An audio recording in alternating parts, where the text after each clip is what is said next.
doctors I talk to say that actually the TearLab numbers confuse them. They don't always match up with the other diagnostic tests they're doing or their own clinical impressions. And so let's talk a little bit about when we get these numbers, how do you interpret them? What do they mean to you? And you know, how do they guide you in your diagnosis? So Ken? It's critical, first of all, to look at both eyes because the IntraI difference is just as important. So if there's an IntraI difference of greater than 8 points, then that's an abnormal or unstable tear film. And then obviously the higher the number, the more abnormal it is. What I like to do is get a series of tests and monitor it over time. What you'll find is when the eye is unstable, when the tear film's unstable, the numbers are higher, but the range is much wider and the intra-eye variability is much wider. Over time, as treatment goes forward and the patient improves, you see that curve narrowing and the overall level decreasing. It is really critical to look at it over a trend, and it's the peaks and troughs, like you said, Ken, get lower and lower, and eventually when that tear film is healthy, you see very consistent readings. And when all of a sudden there is an abnormal reading, that alerts me as a clinician that something has changed in that patient's situation. And I have had circumstances like that when this patient was doing really well and all of a sudden there was a spike in her numbers, and it turned out that her primary had put her on a new antihypertensive medication with a diuretic, and all of a sudden her numbers were very atypical. And she was so surprised that something she was taking for her high blood pressure was having such an impact on her eye surface. One of the analogies that I use that I think is quite helpful really is intraocular pressure in glaucoma. And it's really almost the same. We wouldn't diagnose glaucoma only using intraocular pressure, but I don't think many of us would want to practice with glaucoma patients without being able to measure an intraocular pressure. And the same thing with osmolarity. The pressures vary all over the place, and in addition, a dissimilar number, one eye to another, is really a very helpful finding when we're trying to diagnose glaucoma. And then it makes us look at the other things that we need to look at, the optic nerve and visual field, and in this case it's corneal staining, one of my favorites, tear breakup time, and the like. So that's, I think, an analogy that most ophthalmologists might find useful, and I wouldn't want to practice glaucoma without pressures, and I don't want to take care of my ocular surface disease patients without a tear film osmolarity. So what about therapy? Are we seeing that when we treat patients and treat them effectively that the tear film osmolarity responds? I mean, is it a useful test to monitor therapy? Absolutely. When I look at my tear osmolarity numbers over time, I customize the treatment for that patient depending on what the peak is of the tear osmolarity number. The higher the number, as Chris mentioned earlier, the more disease there is. So I may be more aggressive my initial algorithm, starting the patient on a specific treatment regimen, and over time I see the tear osmolarity numbers come down and be a lot more consistent. You know, another interesting part of that is that the symptoms often lag behind the signs. So it's great for getting to reinforce the patient to use their medication.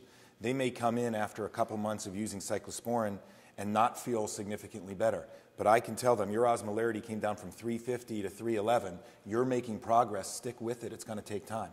And I think that's been really helpful in getting patient compliance.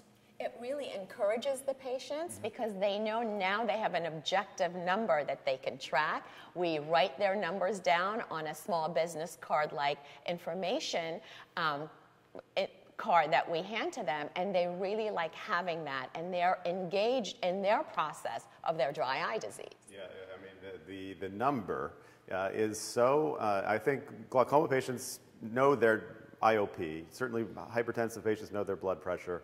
All diabetics always know what their hemoglobin A1C is, every single one. And this osmolarity measurement has been very similar buy-in from patients. They're very engaged in this, and it truly helps compliance. I mean, you know, every patient wants to, they're going to take their drops. If it's cyclosporin twice a day, they're going to take it, hoping that the next time they see me or their eye doctor that number has come down. Yeah, it's amazing. So how often do you have a patient where they'll have an elevated tear film osmolarity maybe as a preoperative test, but in the review of symptoms, the patient really didn't have any symptoms.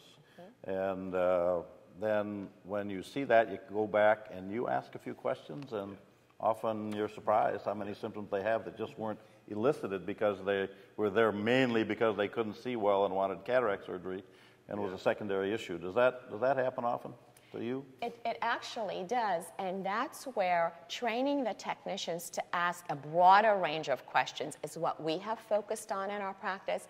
So it's not just questions like, does it feel like you have something in your eye? But it's things like, are your eyes feeling tired towards the end of the day? Does your vision fluctuate, especially late afternoon when you're focusing on an e-tablet or a computer monitor?